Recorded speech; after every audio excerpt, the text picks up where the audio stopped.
Doctor সাবরিনার বেশ কিছু ছবি প্রাপ্তবয়স্কদের সাইটে ছড়িয়ে পড়েছে। ছবিগুলো দেখে নেটিজেনরা বলছে ডাক্তার সাবরিনা কি ভিডিও কলে তার গ্রাহকদেরকে রাতের মজা দিত।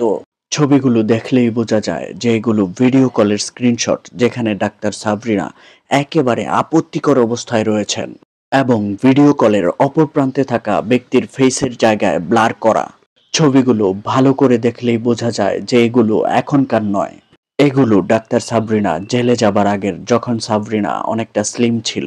তখন সাবরিনার স্বামী থাকা সত্ত্বেও পরপুরুষে আসক্ত ছিল, আর তাই সে ভিডিও কলে তার প্রেমিকদের সবকিছু দেখাতো, আর সেই ভিডিও কলের অপর প্রান্তে থাকা প্রেমিক স্ক্রিনশট রেখে দেয়।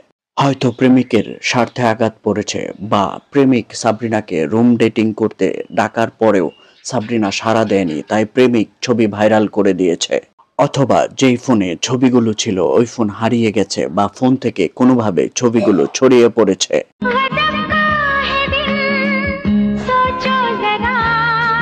ডাক্তার সাবরিনা জেল থেকে জামিনে বের হওয়ার পরও একাধিক সম্পর্কে লিপ্ত ছিলেন। ছবিতে দেখা যাচ্ছে সাবরিনা এক ব্যক্তির সঙ্গে রিকশায় চড়ে ডেটিং এ যাচ্ছেন। ওই ব্যক্তির আর তর সইছিল না, রিকশায় বসেই সাবরিনার চুলের ঘ্রাণ নিচ্ছে। এরপর 1 বছর হলো ডাক্তার সাবরিনা তৃতীয় বিয়ে করেছেন। এখন সেই সংসারই করছেন। সাবরিনার বর্তমান স্বামীর নাম কয়েস।